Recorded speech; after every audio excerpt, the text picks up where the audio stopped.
My name's Helena Teede. I'm a clinician and an academic and the director of Monash Partners. I'm Darshini Ayton. And I'm Sandra Braaf, a Monash Partners Fellow. So we're here to talk a bit about the fellowships that Monash Partners are offering through the Medical Research Future Fund. Congratulations to both of you for being successful in applying for those positions. The roles that you're in are really about building our patient and public and community involvement in research and in healthcare improvement. Really important, but an area that Australia is relatively new at, an area that we all think is important but don't really understand. And in fact, we've got many opportunities to learn from many of our colleagues overseas whilst adapting that to an Australian context. So perhaps, Darshini, if I can start with you, could you describe a little bit about your background and about what this fellowship involves, the work you're doing and the opportunities it might offer you? Great. So my background is as a qualitative health researcher, and I have a public health background as well, and I've spent a lot of my career talking to patients and understanding and exploring what their experience of healthcare has been, what their experience of diagnosis has been, but also hearing some amazing ideas from them about what they see as the way forward. And when this opportunity for this fellowship came up, and really trying to think about, well, how do we build the capacity of researchers and health services to really hear the voice of patients, the community and consumers in trying to understand what we need to research and how we need to be doing healthcare delivery, I thought, of course, this makes sense. How are we going to do that? I guess the other aspect of my background is that I'm very passionate about teaching, and I'm very much about how do we design curriculum that empowers. And so trying to bring together that, I think it's incredibly important to have the patient and the consumer at the centre, but how do we then equip and build the capacity of researchers and healthcare professionals to do that in everything that we do and make it the easy thing for them to do? This was a very attractive fellowship and an opportunity to take up. Great. So Sandra, can you tell us a little bit about your background and why you thought fellowship would be useful and important for you? I've got a healthcare professional background. I trained as a nurse and as an educator, and been speaking to patients for a long time. They talk about potential solutions to some of the problems and difficulties they've faced, which seemed very logical and made sense, but didn't always articulate into change in the system. So when I saw this fellowship, it seemed like a really logical step to help bring their voices out and help them to impact and make change within the health system. Great. So I think one of the things is that often we're well-intentioned and we would start from a position as a healthcare professional or as an academic where we'd talk about, we really want to get the patient voices here, and often we would develop something right up to the very end with an information sheet about what we've done, and we'd give it to the patients and ask for their feedback. This clearly is not genuine patient involvement, but rather consultation, in fact, in its worst form at the very end. So we clearly know now that we need to involve genuinely right from the outset. So perhaps if you could talk a little bit about how you think that involvement might look, and then we'll talk a little bit about the work you've been doing during the fellowship. Well, to be honest, I'll put my hand up and admit that I have done the bad form of this in the past, where I've developed up things and taken it to consumers and patients and said, sign off on this and tell me it's okay to keep going. And I think the genuine involvement aspect is having them involved right from the start and actually getting them to come up with the ideas and what is it that they think we should be looking at and exploring. And, maybe it isn't actually an information brochure. Maybe it is something totally different, which we hadn't even considered because we weren't using that lens. And so I think that's the best way and capacity forward. And so then it's about thinking about the processes and the systems to make that happen and to make it something that is almost embedded in everything that we do, so it is an easy thing to do. And then Sandy can talk about some of the projects that we're doing to help set that up.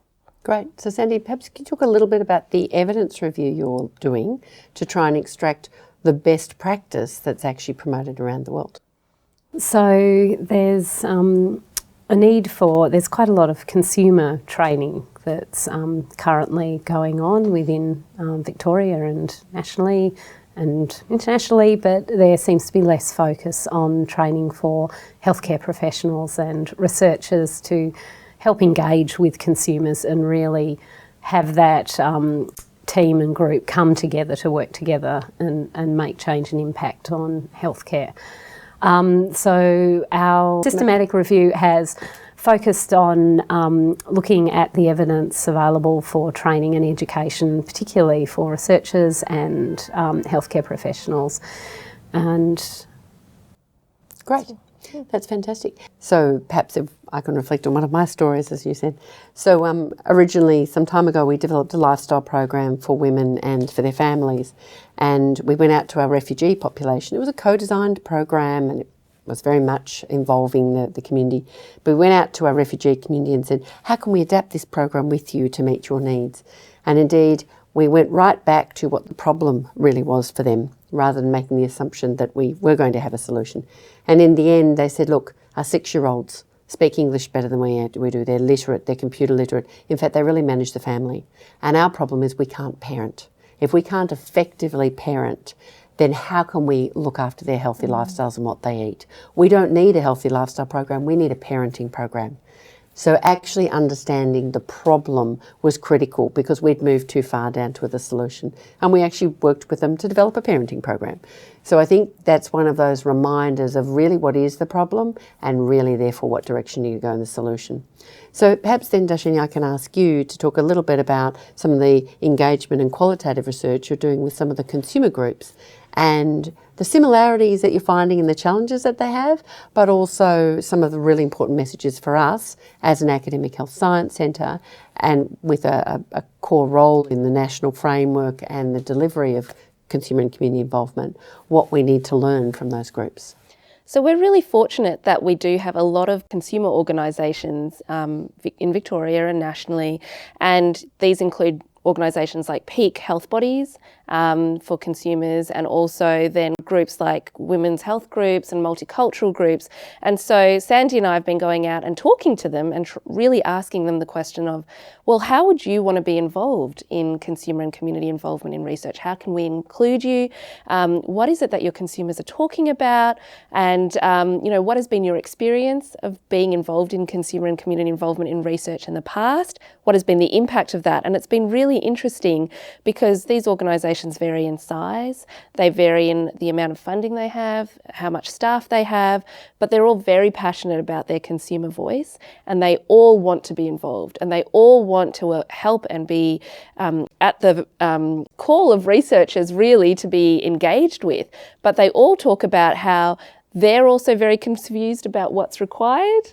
They would really like training and support. Understanding how can we better support their consumers to be involved in some of the research processes that we talk about. We were having good debates on, do we need to train your consumers in research designs, or do we train them in how to participate in a meeting, and having these back and forths. And then they really also want to hear from each other and understand, well, how is this different consumer organisation approaching this and what can we learn from them? And so I think going forward, it's working out, okay, how do we develop training that is going to be accessible also to these consumer organisations and their consumer bases so that we can bring the consumers, the researchers and the health professionals together? How do we also enable networking between these consumer organisations so that we can continue to grow the base that we can draw on to make sure every research project that we do, every health service delivery that we do is well informed and has these consumers embedded right from the start. Great. So Sandy, in your role as the fellow, you're embedded within an academic health science centre, which is a relatively new construct in Australia. These centres are designed to connect our researchers, our healthcare professionals, our community to innovate for better health. And you've obviously come into a role where it's not within an individual research organisation, it's not in a healthcare organisation or a consumer organisation, it's in the space around that, a safe sandpit for us all to play in, and it's linked to national opportunities. What have you found in the experience about that being a good or not such a good environment to do this sort of work? I found it a wonderful experience. It's different and offers a very different perspective and different leadership, different team to work in, and all very supportive. So Darsh, like Sandy, can I ask you to reflect a little on your experience and what you think this platform offers as an opportunity? Because as you know, we have CCI fellows like yourselves, we also have data fellows, health services research and improvement fellows, and a whole range of opportunities for building capacity and for people like yourself, fantastic mid-career people, to lift up to a level where you can have state and national impact and international links. So can you reflect a little bit for us on what your experience has been like in the fellowship?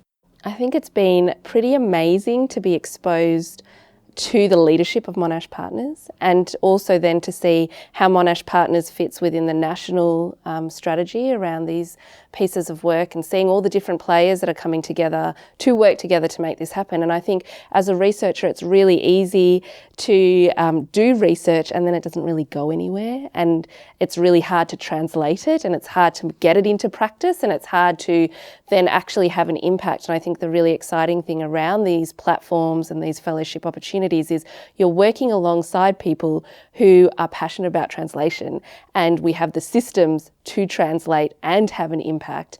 And so I know that the research that we are doing as part of this fellowship is actually going to make a difference, and that's very exciting. Great. So from a researcher background and a health professional background, it's great to have you working with us, and I think we look forward to great things to come. Thank you very much. Thank you. Thank you.